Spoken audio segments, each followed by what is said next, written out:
इमाम राजी ने लिखी है एक बात, बड़ी बड़ी अजीब बात लिखी।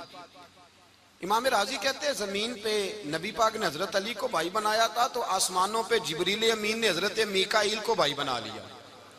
तो रब करीम ने पूछा क्यों भाई बन गए हो? कब तेरे महबूब का जलवा देख के बन गए। जिस रात नबी पाक सल्लल्लाहु अलैहि वसल्लम हिजरत करके आए ना, एक को हुजूर ने साथ ले लिया, अमीरुल मोमिनीन हजरत अबू बकर सिद्दीक। अबू बकर दा पहला नंबर किसका है? दूसरा, तीसरा, चौथा। ये सबक बच्चों को याद कराएं। अब हमारे लोग मसले भी कवालों से पूछने लग गए, फतवा भी कवाल का चलता है, अल्लाह खैर करे। हजरत अबू बकर सिद्दीक को हुजूर ने साथ ले लिया हिजरत की रात, और मौला अली शेर खुदा को बिस्तर पे सुलाया। रस्ते में भी बड़ा खतरा था, पर बिस्तर पे उससे ज्यादा खतरा था, इसलिए कि जब चादर में लिपटा हुआ कोई शख्स है तो किसी को क्या पता कौन है। अगर आके वो पर्दा ना हटाते, ऐसे ही कत्ल कर देते, तो क्या पुरसाने हाल होता, कुछ भी ना होता। इमाम राजी कहते हैं रब करीम ने फरमाया जिब्राइल मीकाईल तुम दोनों कहते थे हम भी भाई भाई बन गए, बताओ तुम में से कोई एक दूसरे पे जान कुर्बान करेगा जान? फरिश्ते खामोश हो गए। तो रब ने फरमाया अब नीचे जरा जलवे तो देखो, अली मेरे रसूल पे जान कुर्बान कर रहा है, जाओ देखो ना जाके। इमाम राजी ने लिखी है एक बात, बड़ी बड़ी अजीब बात लिखी। इमाम राजी कहते हैं जमीन पे नबी पाक ने हजरत अली को भाई बनाया था, तो आसमानों पे जिब्रील अमीन ने हजरत मीकाईल को भाई बना लिया। तो रब करीम ने पूछा क्यों भाई बन गए हो? कब तेरे महबूब का जलवा देख के बन गए। जिस रात नबी पाक सल्लल्लाहु अलैहि वसल्लम हिजरत करके आए ना, एक को हुजूर ने साथ ले लिया, अमीरुल मोमिनीन हजरत अबू बकर सिद्दीक। अबू बकर दा पहला नंबर किसका है?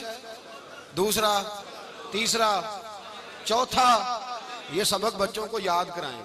अब हमारे लोग मसले भी कवालों से पूछने लग गए, फतवा भी कवाल का चलता है, अल्लाह खैर करे। हजरत अबू बकर सिद्दीक को हुजूर ने साथ ले लिया हिजरत की रात, और मौला अली शेर खुदा को बिस्तर पे सुलाया। रस्ते में भी बड़ा खतरा था, पर बिस्तर पे उससे ज्यादा खतरा था, इसलिए कि जब चादर में लिपटा हुआ कोई शख्स है तो किसी को क्या पता कौन है। अगर आके वो पर्दा ना हटाते, ऐसे ही कत्ल कर देते, तो क्या पुरसाने हाल होता, कुछ भी ना होता। इमाम राजी कहते हैं रब करीम ने फरमाया जिब्राइल मीकाईल तुम दोनों कहते थे हम भी भाई भाई बन गए, बताओ तुम में से कोई एक दूसरे पे जान कुर्बान करेगा जान? फरिश्ते खामोश हो गए। तो रब ने फरमाया अब नीचे जरा जलवे तो देखो, अली मेरे रसूल पे जान कुर्बान कर रहा है, जाओ देखो ना जाके जलवे, तुम तो भाई भाई बने थे। तो फरिश्ते अर्ज करने लगे मौला हमारी ड्यूटी क्या है? फरमाया अब तुम्हारी ड्यूटी ये है कि तुम जाओ जमीन पे, दो तलवारें ले लो और अली की चारपाई के ऊपर खड़े हो जाओ, उसने मेरे मुस्तफा पे जान कुर्बान की है, उसकी जान की हिफाजत करो। वहां खड़े हो जाओ। फरिश्ते भी करते हैं ताजीम मेरी, फिदा हो के उन पर ये इज्जत मिली है। हजरत शेर खुदा मौला अली हर मैदान में अव्वल, हर जंग में पहल। अस्साबिकून अस्साबिकून उलाइकल मुकर्रबून। अल्लाह फरमाता सबकत लेने वाले सबकत ले गए, आगे गुजरने वाले आगे गुजर गए, और यही लोग हैं जिन्हें रब का कुर्ब नसीब हुआ। हजरत अली ने मकान नहीं बनाया, सारी जिंदगी मकान नहीं बनाया, कोई कारोबार नहीं किया सारी उम्र। अब इस पहलू पे भी जरा गौर करें। हजरत अली रज़ी अल्लाह ताला उन्होंने कोई बैंक बैलेंस नहीं बनाया। सहाबा किराम वाली रिदवान फरमाते हैं बड़े बड़े रिश्ते आए सैयदा फातिमा के लिए, बड़े बड़े अमीर कबीर लोगों। हुजूर ने फरमाया मैं रब के फैसले का इंतजार कर रहा हूं। एक दिन तीनों यार इन लोगों का खुलूस देखे मौला अली के साथ, हजरत अबू बकर, हजरत उमर, हजरत उस्मान।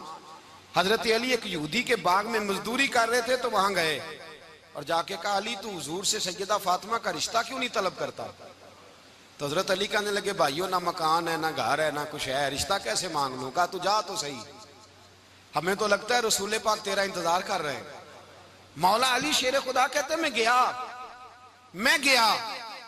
और जब मैं हुजूर की बारगाह में गया तो इन्होंने मुझे यार थे ना तैयार करके भेजा, मुझे लफ्ज भी सिखाए क्या कहने हैं, लेकिन जब मैं वहां पहुंचा ना तो मेरे अंदर ताकत ही खत्म हो गई बोलने की। सलाम लेके तो हुजूर के पास बैठ गया। हुजूर ने पूछा अली कैसे आए हो? तो मैं खामोश। फिर पूछा कैसे आए हो? मैं खामोश। फिर पूछा कैसे आए हो? मैं खामोश। कहते दिलों का हाल जानने वाले रसूल ने फरमाया अली फातिमा के लिए आए हो? फातिमा के लिए आए हो? तो हजरत अली कहते हैं मेरा जवाब बड़ा निराला है। मैंने कहा हुजूर वो तीनों मेरे पास बाग में गए थे, वो तीनों गए थे, मुझे उन्होंने भेजा है। कहते रसूल पाक मुस्कुरा दिए, फरमाया अली उन्होंने नहीं तुझे भेजा, रब करीम ने फातिमा का तेरे साथ निकाह कर दिया है, तेरे लिए फैसला हो गया है, फातिमा का तेरे हक में फैसला हो गया। हजरत अली सैयदा फातिमा को ब्याह के ले गए तो हजरत ज़ैद बिन हारिसा के मकान में, कोई मकान नहीं। ओ भाई तू दौलत देख के बेटी की शादी करता है, सरमाया देख के फिर दुआ कराता है, दुआ करें अल्लाह मेरे दामाद को हिदायत दे दे।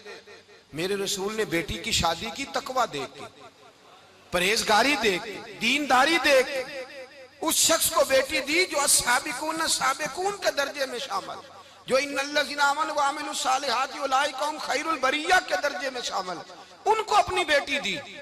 हजरत अली शेर खुदा रदी अल्लाह ताला अन्हु फरमाते कि सैयदा फातिमा ज़हरा को मैं ब्याह के लाया, सारे घर के काम हजरत फातिमा ने किए, मैं मजदूरी करता 2 घंटा या 1.5 घंटा, जोर से असर के दरमियान काम करते। 2 किलो खजूरें मिली तो मौला अली ने उठा के अपनी कमर पे रखी, बाग का मालिक कहने लगा अली थोड़ा काम और कर लो, फरमाया 2 किलो हो गई बड़ी हैं, 1 किलो मेरे बच्चे खाएंगे, 1 किलो मदीने के गरीब बच्चे खाएंगे। तो कहा अली कल क्या करोगे, फरमाया कल जो रब जिंदगी देगा वो रोजी भी देगा। तो बंदा मशवरा देने लगा, मशवरा भी होता है ना करीब से, मशवरों वाले भी बड़ी खराबी करते हैं इल्ला माशाअल्लाह। कहा अली जायज पैसे तो इकट्ठे कर लेने चाहिए, क्या अर्ज है, जायज जायज इकट्ठे कर लें। तो शेर खुदा ने एक जुमला कहा पर शेरों जैसा कह दिया। हजरत अली फरमाने लगे माल हराम हो तो अजाब होता है, हलाल हो तो हिसाब होता है, लिहाजा ना मैं अजाब वाला काम करता हूँ ना हिसाब वाला काम करता हूँ, मैं इकट्ठे ही नहीं करता, ना बंदा असाब के चक्कर में पड़े ना अजाब के चक्कर में पड़े, मैं इस रास्ते जाता ही नहीं।